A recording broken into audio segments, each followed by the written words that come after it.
Primera epístola de San Juan, capítulos 1 al 3.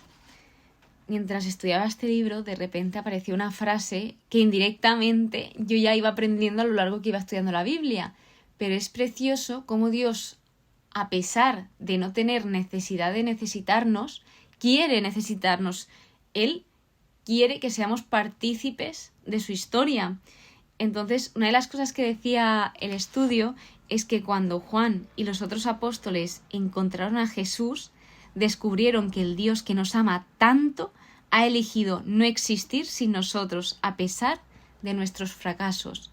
Es decir, a pesar de que le fallemos, de que caigamos, de que lo rechacemos, de todo lo que podamos hacer en contra de Dios, a pesar de todo esto, Él quiere que nosotros existamos junto con Él.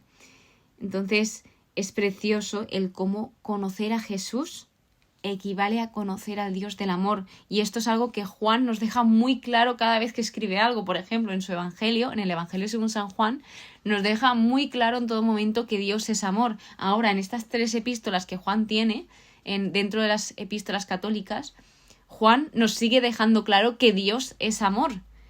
Y luego, en Apocalipsis, ya lo descubriremos, pero estos son los libros que Juan ha escrito. Entonces, es muy bonito cómo él, que fue llamado el discípulo amado, nos muestra de una manera mucho más cercana y diferente, mucho más profunda, diría yo, ese amor de Jesús.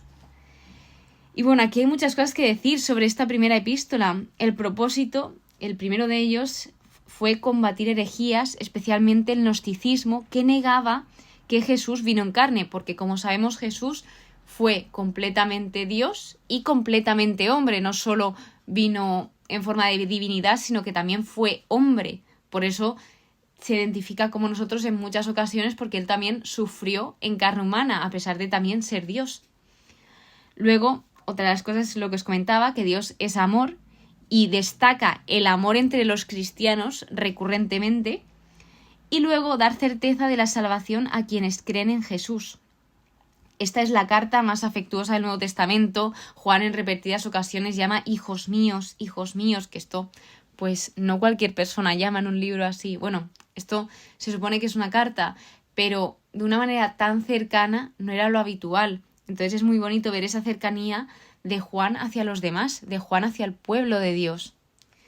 Luego es el libro que más repite la palabra amor en proporción a su tamaño, que ya sabéis, yo soy una friki del amor, entonces para mí, pues libros como este me fascinan, pero bueno, realmente al final, como toda la Biblia habla de amor, por eso me encanta tanto leer la Biblia y estudiarla.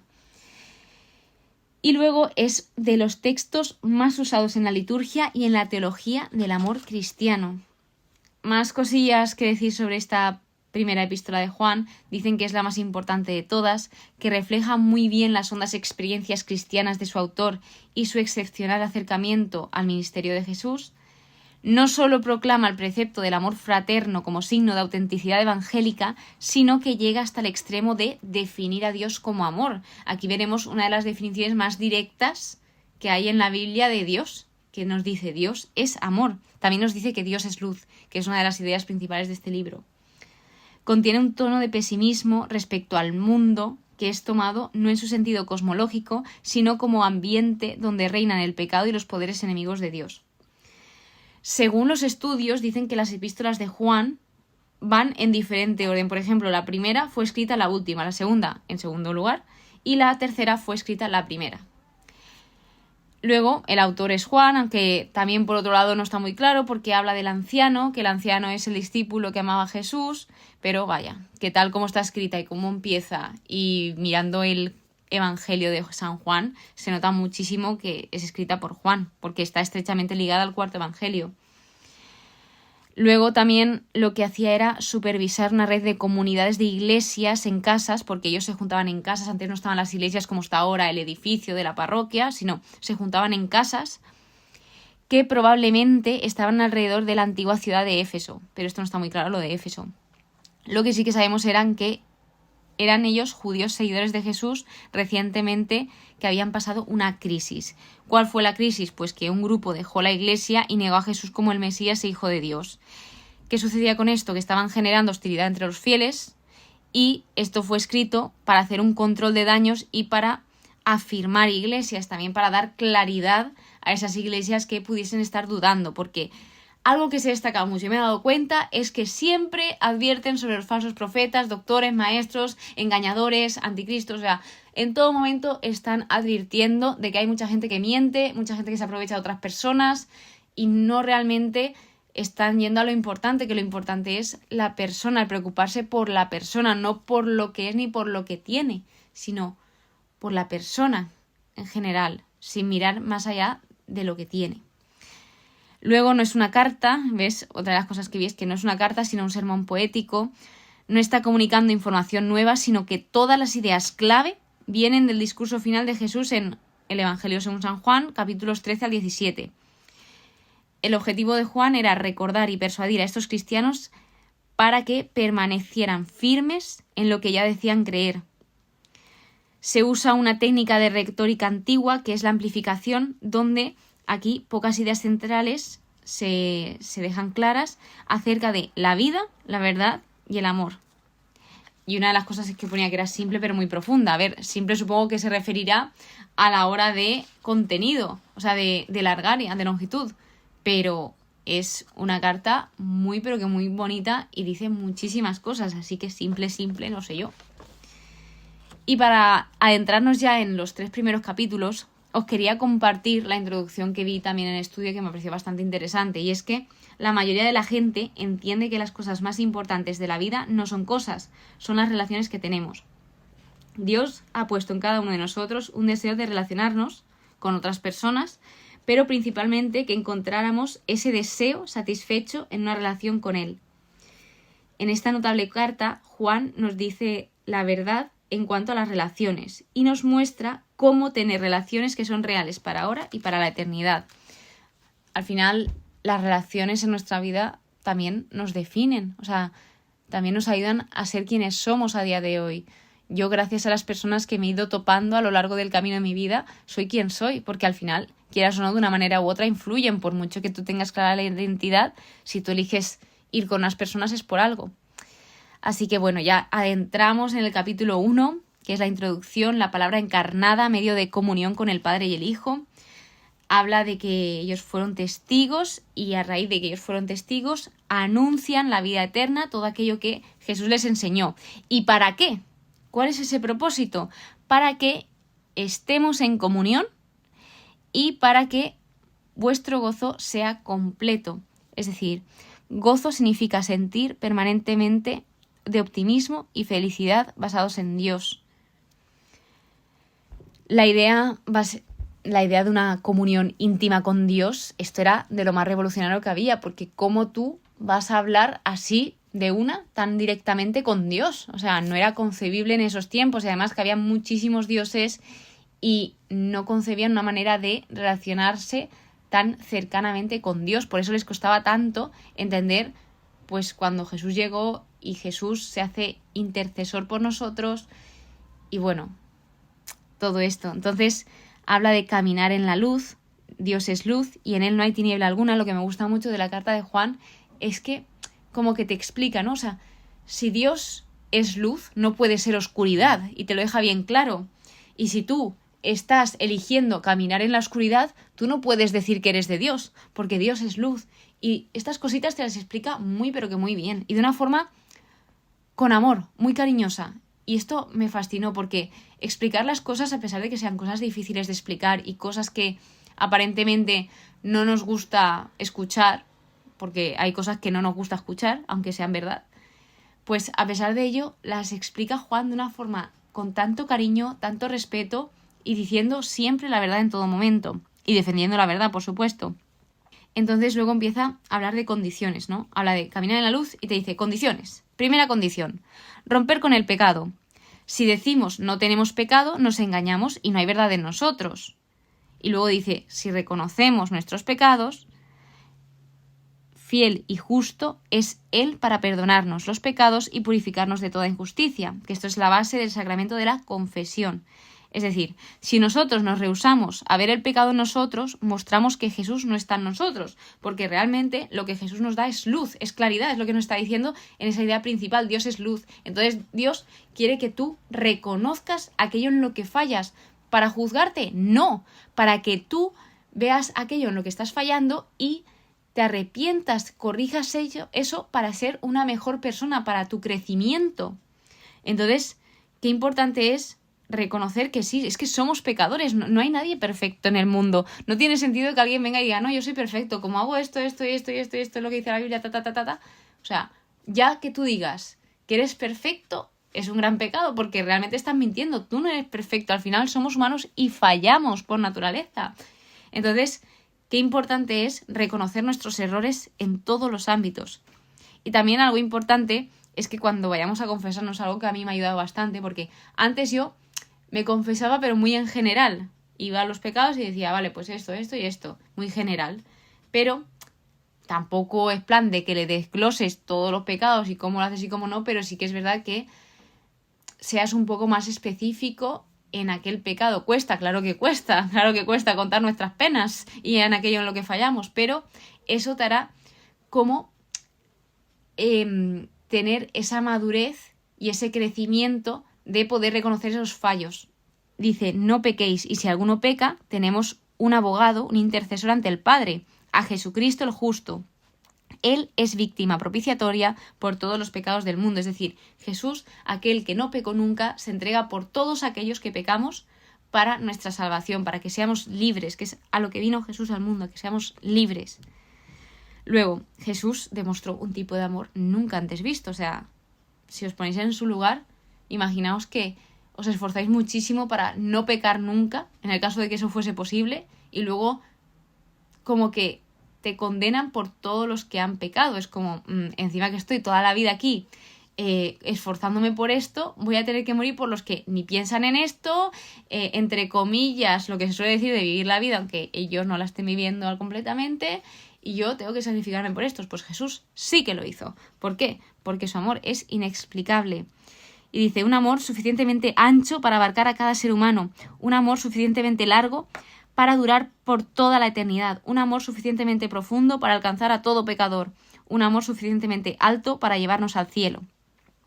La segunda condición, guardar los mandamientos, sobre todo el de la caridad. Estaremos seguros de conocerle, a Dios, si cumplimos sus mandamientos. Quien guarda su palabra, tenga por cierto que el amor de Dios ha llegado en él a su plenitud. Luego dice, quien dice permanecer en él, debe vivir como vivió él. O sea, debe tener el ejemplo a Jesús, a pesar de que falle, de que cometa errores, no pasa nada, eres humano. Pero que ojalá nuestro ejemplo de vida sea Jesús. Porque si tenemos en el foco a Jesús, todo lo demás se nos va a ir dando por añadidura. Y dice, se os dio un mandamiento nuevo, y aquí habla un poco de quien aborrece a su hermano está en las tinieblas, y quien ama a su hermano está en la luz, porque Dios nunca te va a llevar a odiar a tu hermano, nunca, por mucho que te falles. Si él no odió, porque, o sea, si Dios es amor, no es odio. Entonces, ¿cómo Dios va a odiar a alguien por mucho daño que le haga? Que sí, que humanamente no tiene ninguna lógica, ningún sentido como amar a alguien que te ha hecho daño. O sea, te explota la cabeza, porque no, o sea, si me ha hecho daño, pues lo humano es, paso de él, no me vuelvo a acercar a él, lo odio. No, pues Dios te enseña una lógica que te cambia todo, o sea, no tiene ningún sentido, te explota la cabeza. Entonces, lo que viene a decirnos es que si perdemos el amor, lo perdemos todo. Tercera condición, guardarse del mundo. Y ojo, que el odio también puede demostrarse con indiferencia. Porque vuestros pecados han sido perdonados, y se dirige tanto a padres, a jóvenes, a hijos. El mundo se refiere a la comunidad de humanidad pecadora unido en rebelión contra Dios, y sus concupiscencias pasan. Es decir, que el mundo es temporal y todo aquello que conlleva el mundo. Sin embargo, quien cumple la voluntad de Dios vivirá para siempre. Aquí está contrastando lo temporal con lo eterno. Y te dice, ¿por qué apuestas tú? ¿Por aquello que pasa, que caduca, o por aquello que dura para siempre, por aquello eterno? Cuarta condición, guardarse de los anticristos. Y también habla de que salieron de nosotros, aunque no eran de los nuestros. También esto lo podemos ver como aquellos que están, por ejemplo, en la iglesia, y realmente están transmitiendo un mensaje totalmente contrario a la Iglesia. Por eso se nos advierte tanto de los falsos profetas, falsos doctores, maestros. El anticristo es el mentiroso, el que niega al Padre y al Hijo. Vosotros seguid conservando lo que oísteis, es decir, permaneced en aquello. Porque muchas veces pensamos que lo nuevo, la novedad, es mejor. Pero si se trata de la verdad, lo nuevo no es lo mejor, porque la verdad siempre va a ser lo mejor, sea nueva o vieja. O sea, la verdad es la que es, la verdad es objetiva, no hay nada de subjetividad en la verdad. Por eso hay que tener mucho cuidado con pensar que todo lo nuevo es siempre lo mejor. La promesa que Él os hizo es la vida eterna. Y luego vuelve a recordar, porque algunos tratan de engañaros. Seguid permaneciendo en Él, para que cuando se manifieste, nuestra confianza sea plena y no quedemos avergonzados y rechazados en su venida. Segundo punto, estábamos hablando de caminar en la luz. Ahora hablamos de vivir como hijos de Dios. Entonces aquí habla de quien hace lo que es justo, ha nacido de Él, es de Dios, que nadie os engañe. Y luego, quien ama a su hermano, ha nacido de Dios. Mirad qué amor nos ha tenido el Padre para llamarnos hijos de Dios, pues lo somos. El mundo no nos conoce porque no lo reconoció a Él.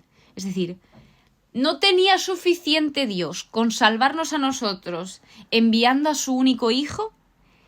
Que, además de todo eso, nos hace parte de su familia. O sea, fijaos, es que no se puede explicar. Yo no puedo explicar el amor de Dios. Es que no tiene ningún tipo de sentido. O sea, es algo indefinible, porque no cabe en la conciencia humana. Y bueno, que ojalá anhelemos ya no solo tener ejemplo a Jesús, sino que eso nos lleve a anhelar ser como Jesús. Dice, Dios da al hombre lo que realmente quiere. Y luego, estamos hablando de vivir como hijos de Dios, y empieza con las condiciones. Primera condición, romper con el pecado, y habla de que Él es puro. Luego, el pecado es la maldad. Sabéis que Él se manifestó para borrar los pecados, pues en Él no hay pecado. O sea, ¿tenía necesidad de hacerlo? A ver, realmente es Dios, pero Él quiso manifestarse para borrar los pecados, a pesar de que en Él no hubiese pecado. El Hijo de Dios se manifestó para deshacer las obras del diablo. Segunda condición para vivir como hijos de Dios, guardar los mandamientos, sobre todo de la caridad.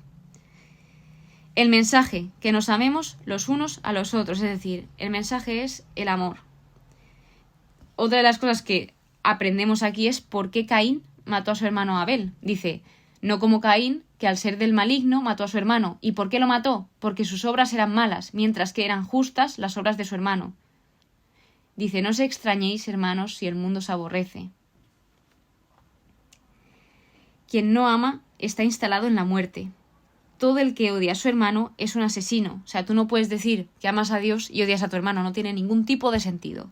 Porque justamente lo que Dios te repite constantemente es que nos amemos los unos a los otros. Y que nos reconozcan a los cristianos por eso. Por la forma en que nos amamos. En una cosa hemos conocido el amor. En que Él dio su vida por nosotros. El amor desea dar. O sea, el amor desea hacer feliz al otro y no a sí mismo. Eso es lo que hizo Jesús. Él buscaba la felicidad de todos nosotros antes que la suya propia. Y una de las cosas que hacía reflexionar el estudio era lo grandes que son nuestros pecados, pero lo más grande aún que es el amor de Dios para perdonarnos todos esos pecados. Que el amor de Dios es mucho más grande que todos nuestros pecados, por muy fuertes que sean. Amemos de palabra, obra y según la verdad, es decir, que no solo digas que amas, sino que también demuestres que amas. Dios lo sabe todo. Y aún así te ama. O sea, fíjate, Dios es el único que sí que sabe todo lo que tú tienes por dentro y sí que te conoce al 100%. Porque a Dios tú no le puedes mentir. Tú no puedes mentir a tu Creador. A las demás personas, pues sí, tú puedes mentir a tu padre, a tu madre, pero a Dios nunca lo vas a poder mentir. Por mucho que quieras. O sea, no tiene ninguna lógica. Así que dice, Dios lo sabe todo y aún así te ama. Él está por encima de nuestra conciencia. Dios amor conoce mejor que nosotros mismos el amor que vive en nuestros corazones. Si nosotros tenemos una confianza total en Dios, obtendremos de Él todo lo que le pidamos, porque guardamos sus mandamientos y hacemos lo que le agrada. Y la confianza, en este contexto y según las traducciones, se refería al derecho más valioso de un ciudadano de un estado libre. O sea, fijaos, que se dejase toda esa confianza en Dios. porque eso es lo mejor que podemos hacer, porque Dios nos conoce mejor que nadie y Dios quiere lo mejor para nosotros, como un padre para un hijo. ¿Cuál es su mandamiento? Que creamos en su Hijo Jesucristo y que nos amemos los unos a los otros según el mandamiento que nos dio. O sea, realmente el mandamiento es uno, que es amar. Quien guarda sus mandamientos mora en Dios y Dios en él. Dios siempre da el primer paso. O sea, Dios siempre es el que nos busca a nosotros y nosotros tenemos esa libertad de recibir a Dios o de no recibirle, de acoger a Dios o de rechazar a Dios. Él lo respeta totalmente. Él siempre me encanta decir, me encantó cuando lo aprendí, cuando lo escuché por primera vez, que Dios es muy caballeroso. O sea, Él nos respeta totalmente porque Él nos dio la libertad y Él no va a hacer algo en contra de sus principios. Si Él nos da la libertad, ¿cómo va a ir en contra de nuestra libertad? No tiene ningún sentido. Entonces, pues bueno, la próxima condición la hablaremos en los siguientes capítulos, en el capítulo 4, y luego hablaremos de otro apartado que es en las fuentes del amor y de la fe. Pero eso ya lo veremos en el siguiente episodio. Que ojalá siempre recordemos que Dios elige existir contigo, conmigo y con todos nosotros, que a pesar de no necesitarnos, quiere necesitarnos y quiere contar contigo y con todos nosotros. Muchísimas gracias por estar aquí, muchísimas gracias por escucharme. Espero que pases muy pero que muy buen día y que Dios te bendiga.